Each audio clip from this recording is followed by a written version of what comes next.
Before we dive into the video, I want to introduce you to my course membership group. My name is Charity, and I'm a marriage crisis recovery coach, and I've helped thousands of women go through healing after their husband's affair. If you're a wife who's choosing to stay instead of divorce, this course membership group is where you can begin to heal and put the broken pieces back together. In this supportive space, you'll have access to over 100 video lessons just like the one you're about to watch. You'll receive tools and support that you need to heal both you and your marriage. Join by clicking the link in the description below and start your recovery today. Now, let's get started with the video. Welcome to today's session. I am entitling today's session, Right to Heal, the Transformative Power of Journaling. As you know, I am so much about getting the deep healing after your husband's affair. It is so important to get what's inside of you out. And as much as it is, it's just really good to talk to a therapist, a coach, a friend, a family member. It's good to talk to someone, but you can only have so many conversations with someone. And so when you incorporate journaling into your healing practice, you can really begin to get deeper what's going on underneath the surface. You can sort of uncover what's under the rubble of the broken pieces of your heart. And so I am a huge advocate of journaling. If you are someone that is an active journaler, then this will just be preaching to the choir. If you're someone that kind of resists it, you say, that's not me. I don't like journaling. I don't like writing, whatever.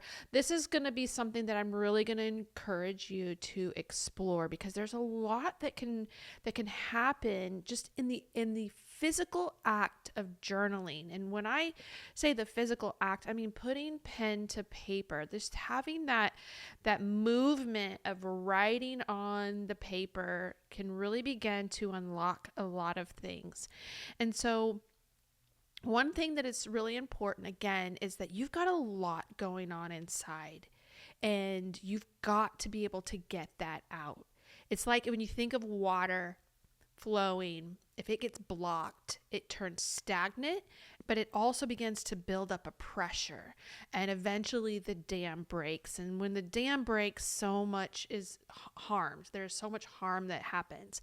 And so it's the same with the pain inside. You can also think of it as a festering wound. If you just put a Band-Aid over a festering wound and just hope for the best, it will only continue to fester and will turn into poison that will run through your body, poisoning you. And that's the same with if you hold all the things in that you're feeling and thinking.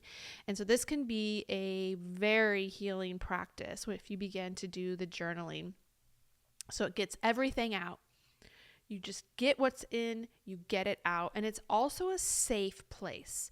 Being in therapy and talking to a coach, that's a safe place. That's the point of that relationship, is to be safe, for you to get things out. Things with families and friends, you hope that you find safety with them, but it's not always a safe place. That people come to the table with their biases, they come with their opinions, and they may not always agree with what you have inside. So you may hold stuff back. You may keep things to yourself. And the same as with your husband. If you're doing healing work with your husband, sometimes you're going to hold stuff back because the things you say may hurt him, or may be really something that you're not proud of thinking or feeling. But what's so great about a journal is that it is a safe place. It's just you and the paper and your thoughts, and there's no one there to judge you. And so creating this safe space for yourself, especially if you're not feeling safe in your life and in your marriage and in your relationship, you can create one. You can create a very safe place for yourself. Another reason why journaling is so good for you is it gets you alone with yourself. And now this may terrify you. For a lot of people, getting alone with yourself is the last thing that they want to do, but this is so important to the healing. When you're feeling so insecure and so shattered and so broken, You've got to spend that painful time alone with yourself to really begin to find yourself again, to put your pieces back together. And this requires alone time, to get alone with your thoughts and what's going on in here. There's so much confusion. And if you continue just to live from a place of pain and unawareness of to what's going on inside of you, you will only perpetuate pain. You'll only cause more suffering in your life.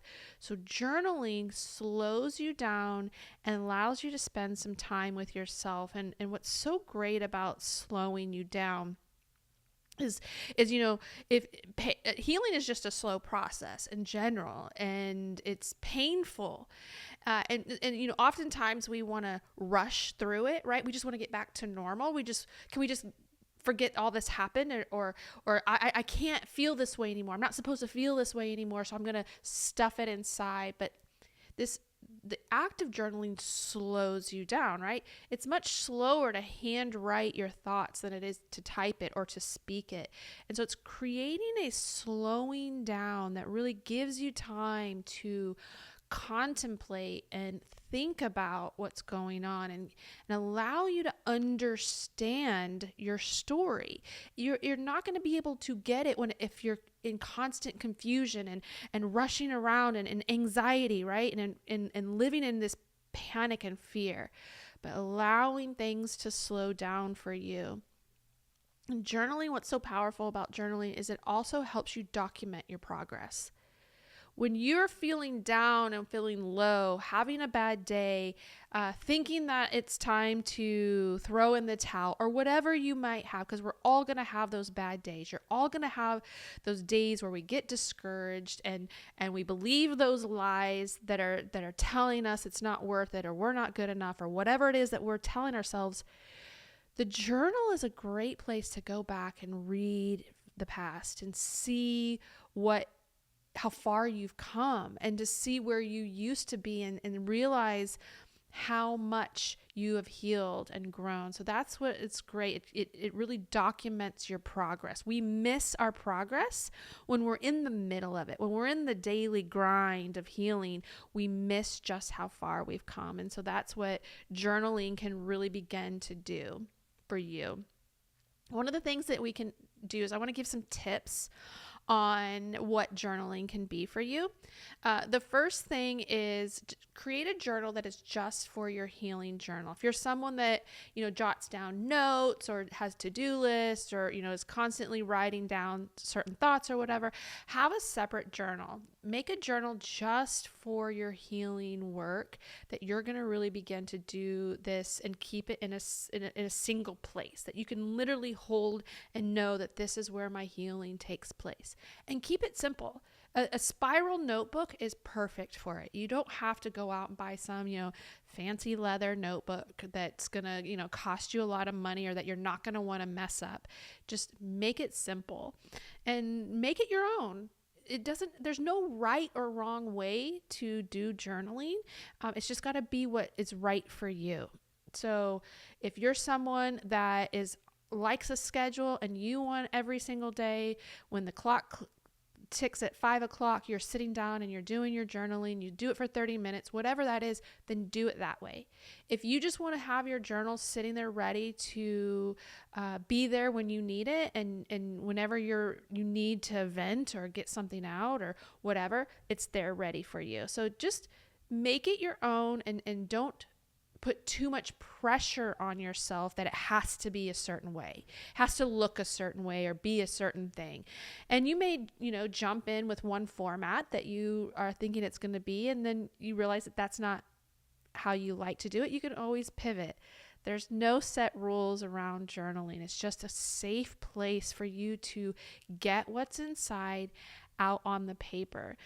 You can do a guided journal, where you read a journal prompt that kind of gets your thoughts going, and you kind of answer the question. In fact, I have an ebook that I wrote that has 30 journal prompts that will kind of get you moving. You can look for journal prompts online, just kind of come up with your own sort of questions that kind of get you going. But there's also a free write you can just kind of open up the journal and just begin to spill your thoughts out onto the paper.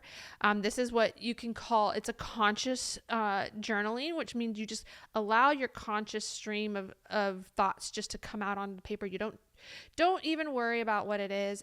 And when you do it in that capacity, it actually sort of becomes this like digging up what's underneath, because so much of our thoughts, we don't even realize what's going on. We have a deep subconscious mind that is operating in the background. And so many times our fears and our limiting beliefs and our negative perceptions that we have, we don't even realize it's happening.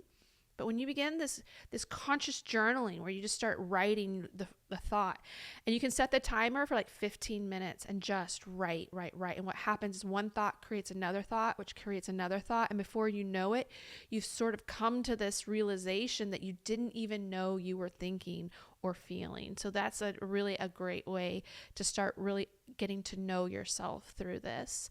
And make sure when you're writing that you're writing in a quiet place. You really want this to be your personal time with no distractions, so that you can begin to hear and understand what's going on inside.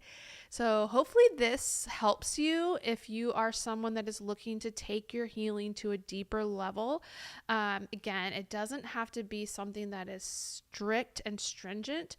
It can be just whatever works for you. I still to this day have a journal that I keep, and I will write my thoughts that I'm thinking and growing. And I, every once in a while, when I'm feeling discouraged or down on myself or whatever, I go back into my journals and I'll just start reading, and it kind of reminds me of the past and how far I've come, and that this is just a passing moment of discouragement or a bad day. It's not always going to be like this. And you kind of remember where you've been, and it kind of rejuvenates you. And so this is a practice that I really, really firmly believe in. I know that it will really impact your healing process as well. So if you haven't, get yourself a journal and get started today. So I will talk to you soon. All right. Bye.